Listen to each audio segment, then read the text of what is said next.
this is nice. Wind in the air, it's a sunny day.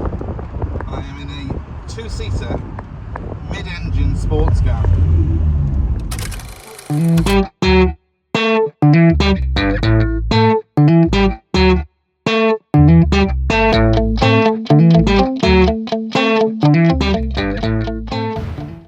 Hi folks, Pete here from Ashton's Cars. Sometimes we get unusual stuff in, and sometimes it's stuff that's really been well loved and cared for by the previous owner. And that's one of these cars. This is a genuine low mileage MGTF. Previous owner was a member of the MG Car Club. And he's even supplied us with the car's cover to put over it at night. So we'll be doing that while we've got it in stock here at Ashton's Cars. But what I'm going to do is show you around it, show you some of the features on it, and hopefully we can discuss in the comments whether you think this is a great car or not, because it's actually, I think, quite underrated. This is a 2002 52 plate, and it's a 135 horsepower version. They did a few variants from 115 right the way up to the 160 brake engine in these. The 135, as I remember it, was the sort of near top of the top spec one before the 160. Does 0 to 60 in about 8.2 seconds. Top speed of about 127 miles an hour.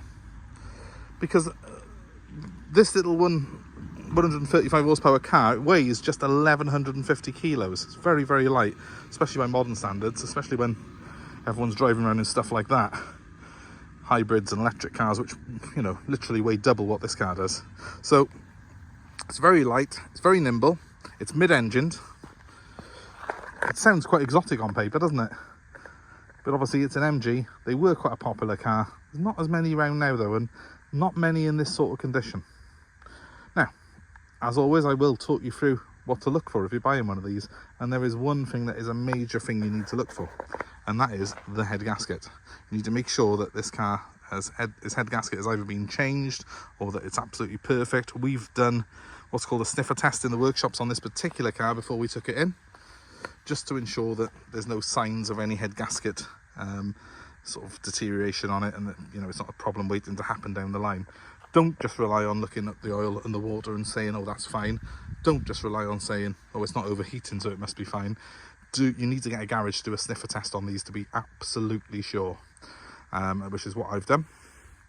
So that's one thing ticked off the list, and that is the main problem on these cars that you need to look out for. Overall, if you're looking for a sports car, these are an absolute barrel of laughs. And because they don't seem to fetch the same sort of money as the MR2s and that other stuff from that era, they do tend to be a bit of a bargain. Obviously mine's a low mileage one, so it's one of the sort of nicer ones you will see. We're not going to price it crazy, but it's going to be one of the more expensive ones. Beware the cheap ones, they've probably got head gasket problems. Just going to put the ignition on. So it's done 39,075 miles, this car has. Sure, as you can see, just from this video, it's really, really clean. There's the tiniest bit of wear to the bolster here where you just sort of drag yourself over to get in and out. If you haven't driven a car like this before, you're going to be shocked at how compact everything is in this car. It's a very small vehicle indeed. Park it next to a Ford Fiesta, a modern Ford Fiesta, and the Ford Fiesta looks gigantic compared to this car. But that space, that sort of small footprint this car has, means it's absolute bliss blasting this car through the lanes. Just want to show you into here, obviously mid-engined, so you can access your oil and your water and that sort of thing through there. Most of the stuff you get to from underneath the car, you'd put it on the ramp. This is a big, thick, but slightly dusty cover that goes over the car. It's dusty from polish, I think. It's just where it's been polished and polished and polished and put away. There's a bit of dry polish left on that. But that is what the car's been living under.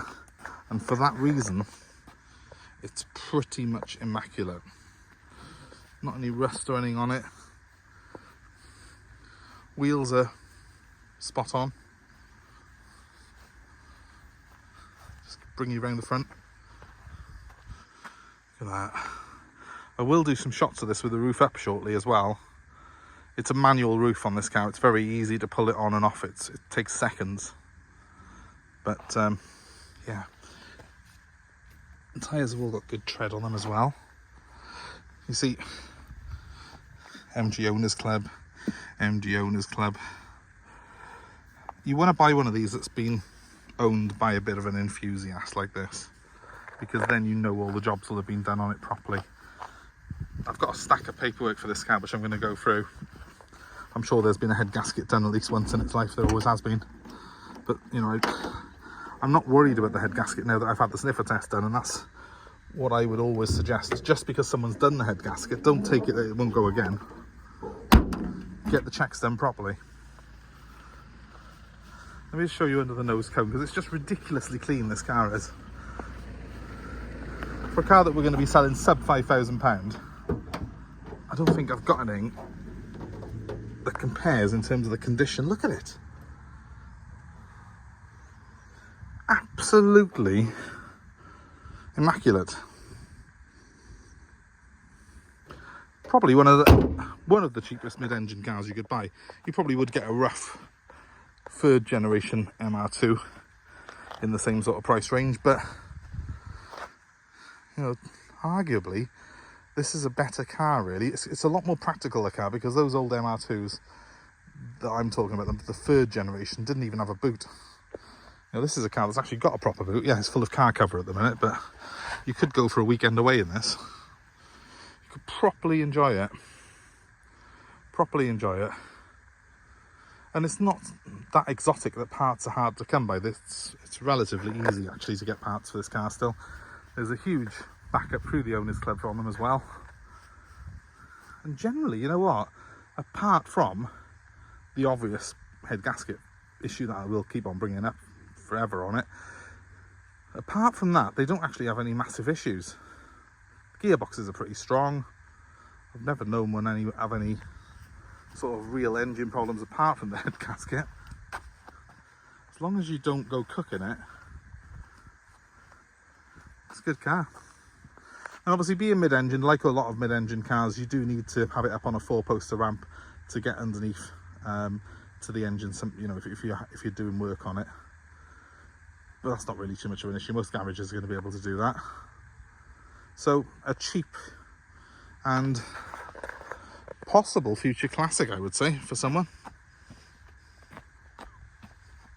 Yeah, I just love cars like this. As someone who is a bit of a car nut, I get more excited by someone who's got a little MG like this that they've loved and treasured and kept under a cover to preserve it and to make it almost as new when I get it 22 years on down the line.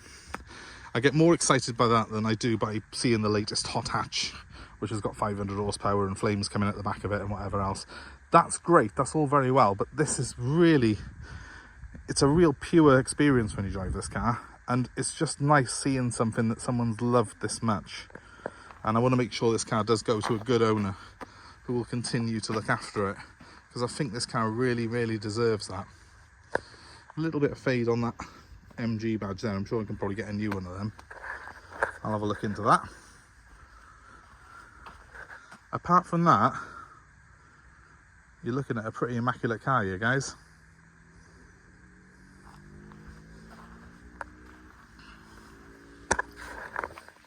Look at that. Door cards are clean, seats are clean, original MG mats, or proper MG mats anyway. I'm not sure if they're original. Should we start it up? Let's start it up. Nice short throw on this gear lever as well. It's really an absolute joy to use it. It's got a nice sort of old school feel to it. Has got a very basic alarm, this car has. Knock that off now, it's got an immobiliser. Listen to that. Listen to it.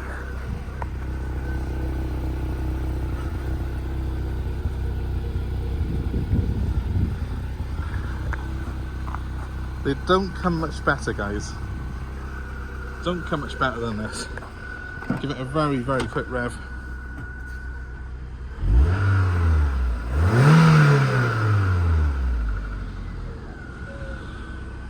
Absolutely sweet. You can see just by being stood next to it how high up I am compared to the car. You know, I'm only 5'9". If you're over 6 foot, you might want to come and measure yourself up in it first to make sure you fit. Up to 6 foot, you should be fine. It is low. If your knees are a bit creaky, again, you might want to try it first, but it's so worth it when you get inside, sitting an inch over the tarmac with the engine right behind you, and it sounds absolutely beautiful. And look at the shine on it. Absolutely gorgeous. I will take a few shots of this car with its roof up as well. The roof is in immaculate condition though. You know, it sounds cliched, they don't come any better than this. If you're in the market for one, this one's going up for sale now very shortly. My number's 07932 873 646, and I would encourage you to give me a call and we can try and work a deal out on it if you're interested in it. We're happy to take part exchange. We're happy to arrange delivery anywhere in the UK. So I'm happy to bring this car to you. Hopefully it'll be a day like this and I can put the roof down and enjoy the drive, because I absolutely love driving this car. And I think as we get more and more of these hybrids, electrics, modern cars with emission controls and lane assist and speed limiters and all this other stuff that we don't really need, don't want, it gets more and more exciting when I jump into something like this, where I really get to enjoy just driving, just being a man and machine out there on the road. That's what this car's all about. It'll get you to really appreciate driving. So thanks for viewing the video, guys. Needless to say, I would much appreciate it if you could subscribe. Hit the subscribe if you haven't done so already, and click on the notifications and you'll be kept abreast of more cars that we've got coming into stock, more reviews, more car buying advice. Would really appreciate that. Please feel free to comment below as well and let us know your own experiences. I really would hope that this video will get through to a few of the MG Owner Club members and people like that. They might even recognise this car. It's obviously belonged to someone who loved it dearly and was a club member. Please feel free to comment below. Let us know your own tales of these cars, your own experiences of them. And well, for now, thanks very much for watching. I hope to see you very soon. That number one more time, if you're interested in this car, 07932 873 646. Have a great day, guys. I'm going to go and get this car back to the yard, get the roof up on it just to show you that as well, and I'll probably tag that on to the end of the video if I do that. We'll see you soon.